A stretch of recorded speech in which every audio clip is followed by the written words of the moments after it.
Bonjour et bienvenue sur le podcast Développe ton biz, le podcast qui donne la voix aux entrepreneurs du bien-être.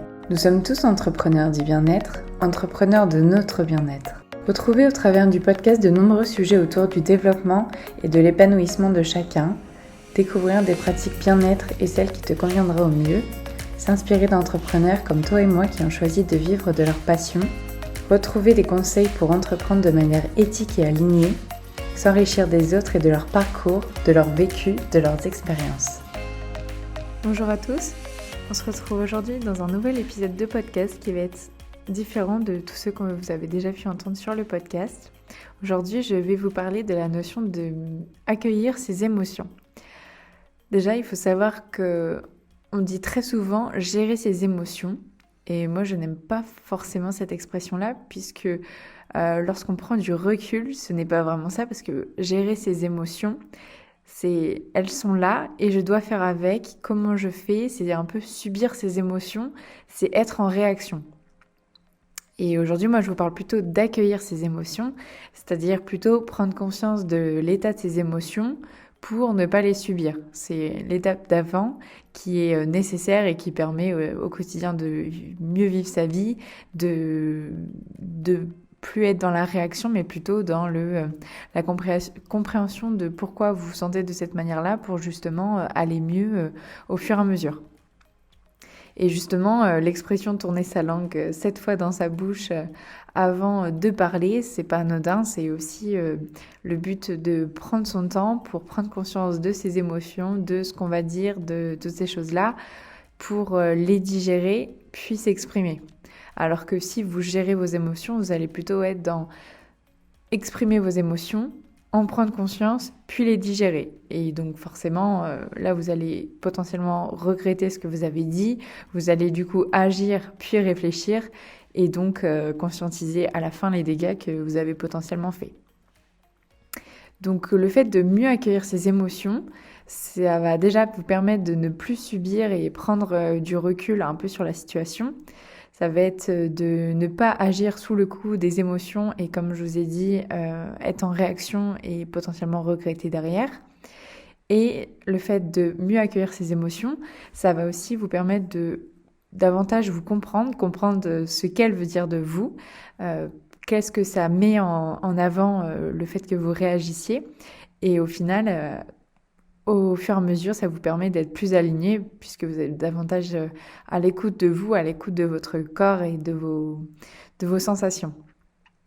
Donc déjà, je vais vous poser la question, vous pouvez mettre après pause sur le podcast, pourquoi vous avez des émotions telles que la tristesse, la colère qui vont ressortir face à une situation. Moi, quand j'ai réfléchi à cette question, j'ai identifié 3 situations possibles. La première, ça va être parce qu'on va se remémorer un souvenir qui peut être parfois triste, qui peut nous ramener de la colère, quelque chose qu'on n'a pas accepté. Et en fait, dans ces 2 premiers cas, c'est souvent une blessure du passé qui refait surface. Donc, je vous invite potentiellement à creuser dans ce sens-là. Ensuite, pourquoi vous pouvez ressentir de la colère, de la tristesse? C'est peut-être parce que vous avez la sensation d'être exclu, d'être rejeté. Par exemple, souvent en fait en général, c'est une de ces 2 blessures-là qui vont ressortir, le fait d'être rejeté ou d'être abandonné. Donc si c'est quelque chose qui vous parle, je vous invite vraiment à lire le livre de Lise Bourbeau sur les 5 blessures. Il est génial. C'est un des meilleurs livres que j'ai pu lire sur un peu la compréhension de soi, de ses blessures, de son passé. Et donc, par exemple, si on prend l'exemple de la peur d'échouer, eh ben, c'est potentiellement parce que vous avez peur en fait de vous sentir exclu, de vous sentir rejeté si vous n'y arrivez pas. Par exemple, la peur du regard, vous avez peur d'être jugé et derrière, en fait, c'est la peur de ne pas être accepté et donc d'être abandonné. Donc, dans les 2 cas, comme vous pouvez voir, c'est souvent ces peurs-là qui ressortent. Ensuite, ça peut être aussi parce que la situation n'est pas OK pour vous, parce que vous ne l'avez pas voulu, elle n'est pas en accord avec vous-même. Donc voilà, ça, c'est les 3 situations que j'ai identifiées. Et en fait, dans tous les cas, vous allez chercher en fait à contrôler la suite. contrôler le fait que c'est pas normal qu'il y ait eu cette situation-là, donc vous allez lutter. Ça va être contrôler le fait de ressentir ces émotions-là, vous voulez plus que ça vous arrive, c'est normal. Et en fait, dans tous les cas, je vous rappelle déjà que vous ne pouvez ni contrôler les autres, ni contrôler leurs réactions, ni contrôler la vie non plus. Et il faut pas non plus oublier que rien n'est permanent. Et donc, l'idée, la première étape qui est vraiment essentielle, c'est de lâcher prise. Alors, lâcher prise, ça peut souvent faire peur. C'est une notion et pourtant, c'est vraiment quelque chose de très, très puissant. Parce qu'en fait, lâcher prise, c'est accepter de ne pas tout contrôler. On parle de prise, c'est vraiment le fait de tenir quelque chose, de serrer fort quelque chose, et c'est parfois quelque chose qui est irréaliste. Et donc l'idée là, c'est vraiment de ne plus serrer cette chose puisque vous n'en sortirez que plus mal.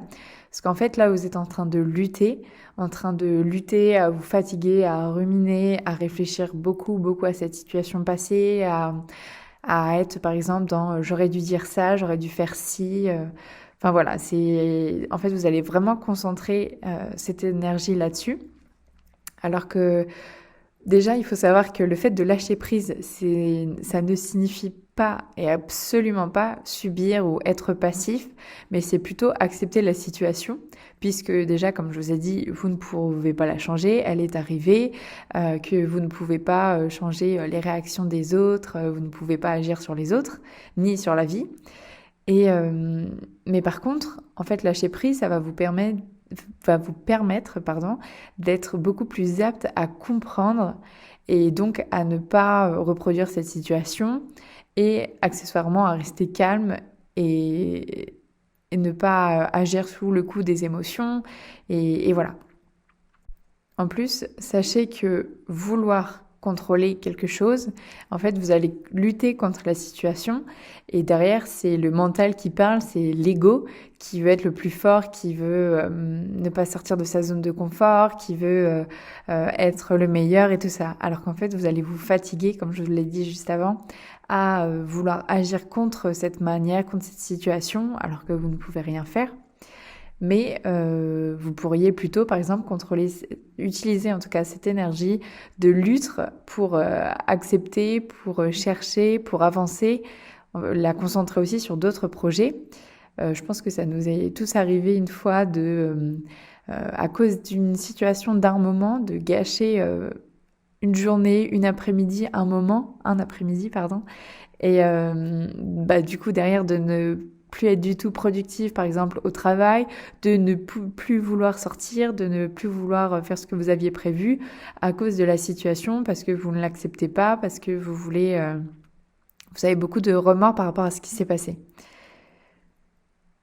Donc voilà, vraiment la première étape, c'est d'accepter la situation, ne pas la nier, mais plutôt l'accueillir telle qu'elle est pour, en fait, derrière, pouvoir un peu plus comprendre ce qui se passe derrière tout ça. Et donc la deuxième étape, ça va être de prendre du recul sur pourquoi je ressens ça, qu'est-ce que ça soulève chez moi. Et donc des fois, parfois, ça va être quelque chose de facilement identifiable parce que vous avez déjà travaillé dessus, parce que vous travaillez pas mal sur vous, quoi. Mais des fois, ça peut prendre plus de temps. Un exercice qui est intéressant à faire quand c'est ça, c'est de vous poser plusieurs fois la question « Pourquoi je ressens cela ?»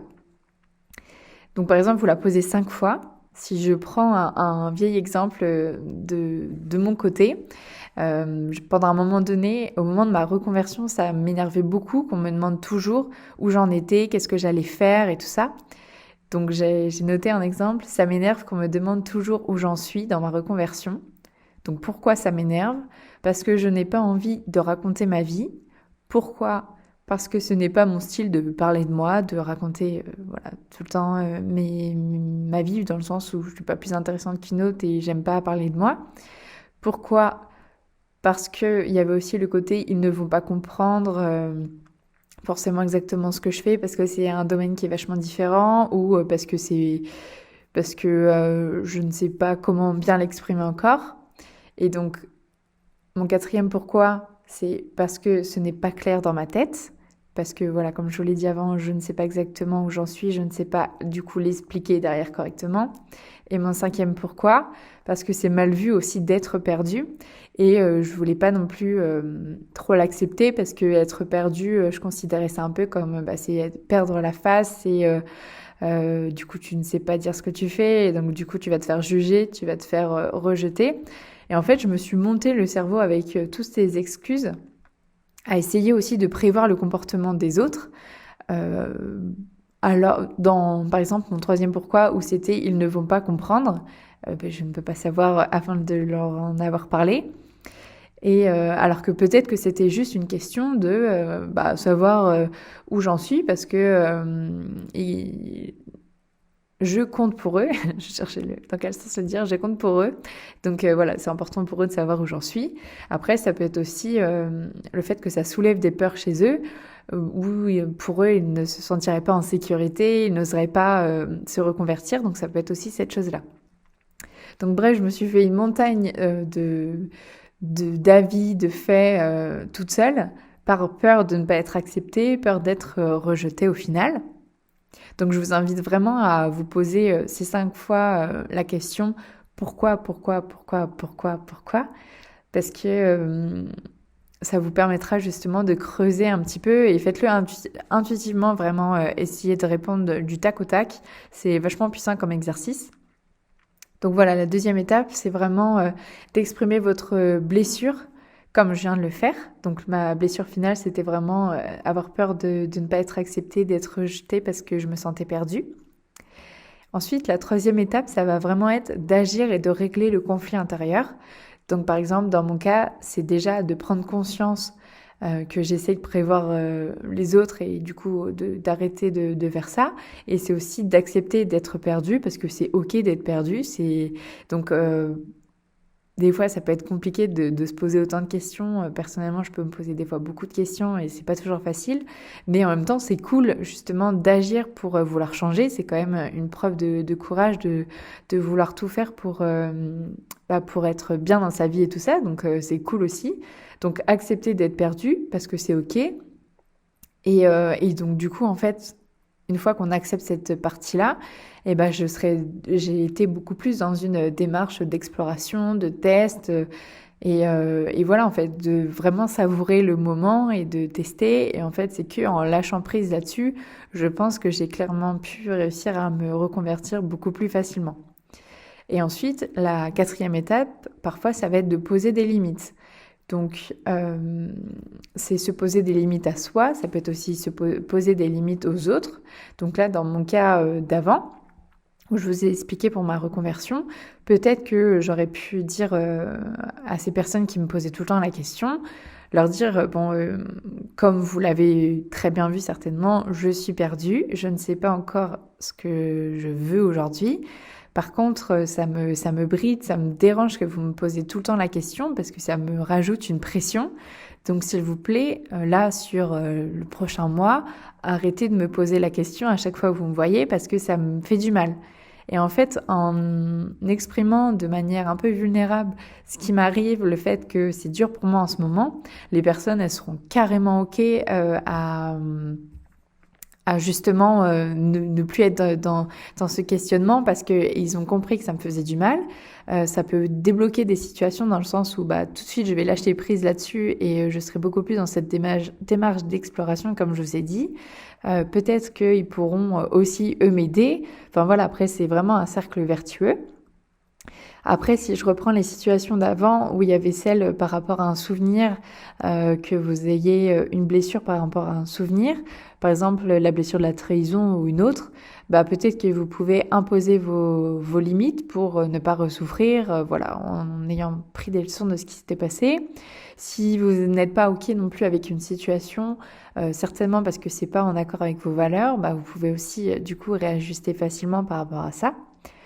Donc voilà, j'espère que mes 4 étapes sont claires pour vous. Vraiment, la première étape, c'est d'accepter la situation et de lâcher prise pour pouvoir vous libérer d'un poids. C'est vraiment ça.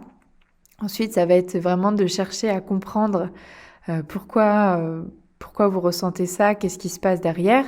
Et ensuite, la troisième étape, ça va vraiment être d'agir et de régler le conflit intérieur pour aller plus loin en fait dans cette compréhension et voir comment vous pouvez agir pour mieux vous sentir en fait, vous sentir mieux, excusez-moi. Et la quatrième étape, c'est parfois imposer davantage de limites à vous ou aux autres pour être plus épanoui globalement. Donc voilà, j'espère que cet épisode vous a plu, cette interrogation vous a permis de vous éclairer sur différents sujets. Si vous voulez aller un peu plus loin dans ce travail d'exploration, je vous invite à participer à un atelier que j'organise le 28 décembre sur mieux accueillir ses émotions, où on va revoir rapidement cette première partie qui est un peu théorique, et derrière on ira beaucoup plus dans des exercices d'exploration de soi, de son inconscient, pour justement réussir à exprimer voilà toutes ces choses que vous avez en vous et que vous pouvez un peu parfois cacher. L'idée, voilà, ce sera vraiment de mieux comprendre ses émotions, les accueillir et les soigner pour être plus aligné dans sa vie avec ses valeurs. Sachez aussi que c'est un atelier d'1 heure qui est limité à 6 personnes pour qu'on soit dans un espace bienveillant où on peut échanger, où on peut travailler tout ensemble sur le sujet. J'en ai déjà organisé, donc je vous invite vraiment à me suivre sur Instagram, c'est là-bas que j'en parle le plus. Mon Instagram, c'est @journal-exploration. Je mettrai tout ça de façon dans les notes du podcast. Et sachez que si ce sujet vous parle, j'organise aussi prochainement un live sur Instagram pour parler de comment se libérer du regard des autres, que j'annoncerai prochainement sur Insta. Donc encore une fois, je vous invite à me retrouver là-bas. Et enfin, une dernière chose, si vous avez envie de travailler davantage sur vous, sur toutes ces notions de manière individuelle, sachez que je sors un accompagnement qui s'appelle Reconnexion et grandeur d'être, dans lequel vous allez être aligné dans votre vie, oser assumer vos choix, être votre priorité, retrouver confiance en vous, en vos capacités, vous sentir aussi beaucoup plus apaisé, heureuse, fière de vous. Et du coup, donc, vous aimez et rayonnez, et aussi écouter son cœur et son corps, ce qui est aussi quelque chose de très important. Donc, c'est un accompagnement sur 2 mois et demi qui est basé sur 3 piliers: la reconnexion à soi, la confiance en soi et l'état d'esprit. Donc voilà, encore une fois, si vous êtes intéressé, je vous invite vraiment à me contacter sur Instagram ou sur Facebook, Lucille Sénécal. Je vous mettrai ma page Instagram, voilà, ma page Facebook, Lucille Sénécal. Je vous mettrai de toute façon tout ça dans les notes du podcast.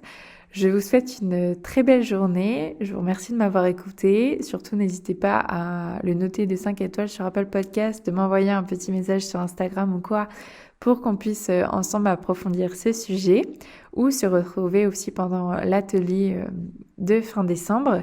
Et je vous retrouve très très vite dans un prochain épisode. Je vous souhaite une très belle journée et à très vite.